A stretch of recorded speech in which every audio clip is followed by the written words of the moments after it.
प्यारे बच्चों, आप सबका चंद्राकर सर क्लास में बहुत बहुत स्वागत है।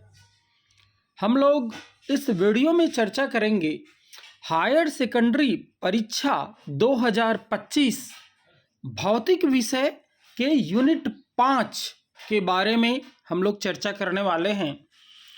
और ये जो यूनिट है वो है इलेक्ट्रोमैग्नेटिक वेव्स। प्यारे बच्चों, ये जो यूनिट है वो छोटा सा यूनिट है और इसमें से 1 नंबर का अति लघुत्तरीय क्वेश्चन पूछे जाने हैं। और आप सबको अच्छे से पता है, तीनों सेट में 3 नंबर का जो क्वेश्चन है वो अलग अलग होते हैं। तो किसी सेट में कोई क्वेश्चन आएगा, तो किसी सेट में दूसरा क्वेश्चन आएगा, तो किसी और सेट में कोई अन्य क्वेश्चन पूछे जाएंगे। तो आइए क्वेश्चन का सिलसिला प्रारंभ करें, जिसकी प्रोबेबिलिटी इस साल आने की सबसे ज़्यादा है। तो क्वेश्चन नंबर फर्स्ट है इलेक्ट्रोमैग्नेटिक वेव्स अर्थात विद्युत चुंबकीय तरंगें क्या है, इसके गुणधर्म लिखिए। तो यहाँ पर क्या है ये आपको बतानी है, साथ ही साथ कम से कम इनके 3 प्रॉपर्टीज भी आपको पता होनी चाहिए। इसके बाद आप लोगों को अच्छे से पता है, इस यूनिट में विद्युत चुंबकीय स्पेक्ट्रम के बारे में आपको स्टडी करना है। और आप सबको अच्छे से पता है, ये जो विद्युत चुंबकीय स्पेक्ट्रम है वो कुल 7 होते हैं। यदि अपन लोग बोलें तो पहला है गामा किरणें, दूसरा है एक्स किरणें, तीसरा है परावैगनी तरंग, चौथा है दृश्य प्रकाश, पांचवा है अवरक्त तरंग, छठवां है सूक्ष्म तरंग और सातवां है रेडियो तरंग। प्यारे बच्चों, एक चीज आप लोग जान ले, ये जो 7 हमने विद्युत चुंबकीय स्पेक्ट्रम जो अभी मैंने आपके सामने रखा, इन 7 में से किसी भी 3 के बारे में 2 या 3 चीजें पूछा जाता है। अभी तक जब से आपका सिलेबस नया आया है 2019 से, और विगत वर्ष जो एग्जाम हुआ 2024 कंप्लीट हो चुका है, तब से यही पैटर्न है। आपको ये जो 7 विद्युत चुंबकीय स्पेक्ट्रम है, उनमें से किसी 3 के बारे में कोई भी 2 या 3 बातें पूछी जाएगी। जैसे देखिए, क्वेश्चन का नमूना है। क्वेश्चन आपको अब स्क्रीन पर नजर आ रहा होगा। नीचे दिए गए तरंगों की तरंग लंबाई निम्नानुसार है। तरंग लंबाई मतलब क्या होता है? तरंग दैर्घ्य होता है ना।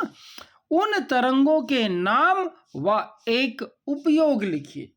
प्यारे बच्चों, आपको नीचे में तरंग लंबाई नजर आ रहा होगा। पहला 1 एंगस्ट्रॉम, दूसरा 7500 एंगस्ट्रॉम और तीसरा है 4000 एंगस्ट्रॉम। अब आपको बतानी क्या है?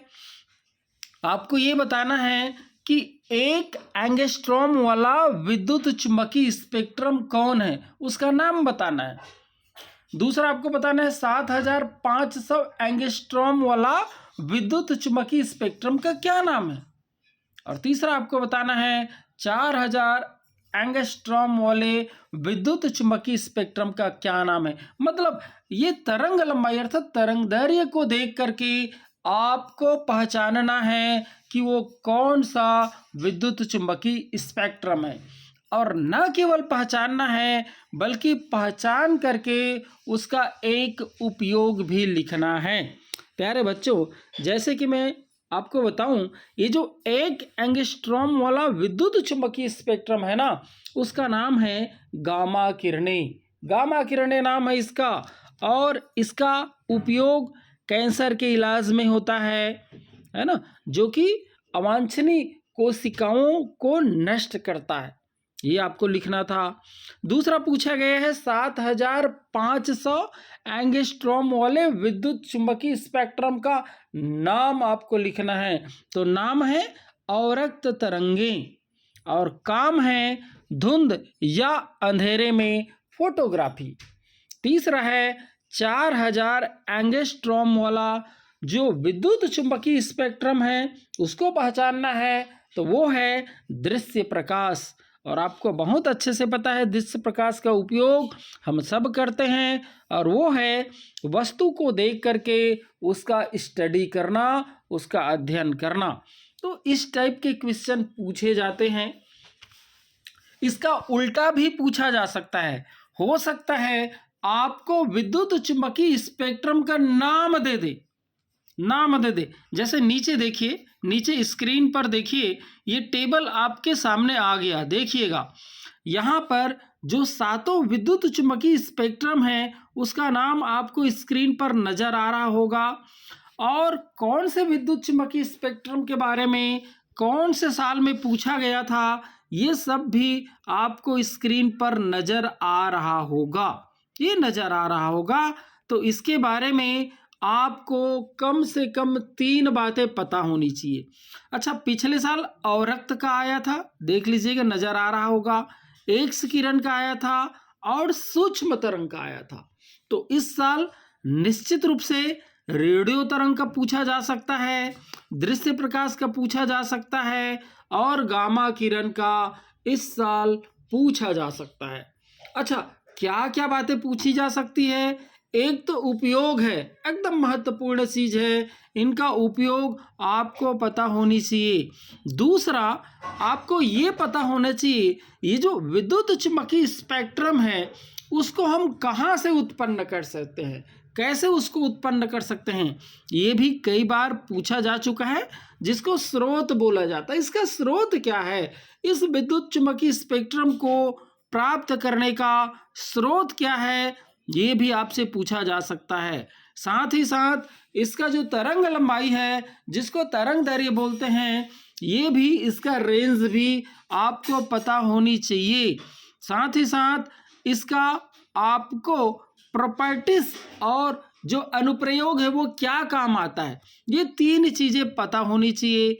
एक स्रोत है, दूसरा इसका प्रॉपर्टीज है, गुण धर्म है, और तीसरा अनुप्रयोग है। ये 3 चीजें आपको यदि पता है तो कोई भी सेट आपके एग्जाम में आए, आपको कोई भी सेट मिले, आप बहुत अच्छे से इस 3 नंबर के क्वेश्चन को कर पाएंगे। उम्मीद करता हूँ ये यूनिट भी आपके लिए बहुत ही बेहतर साबित होगा। इसी उम्मीद के साथ यदि वीडियो अच्छा लगा हो तो लाइक करिए, शेयर करिए। अगले वीडियो में हम लोग यूनिट 6 की चर्चा करेंगे। Thank you.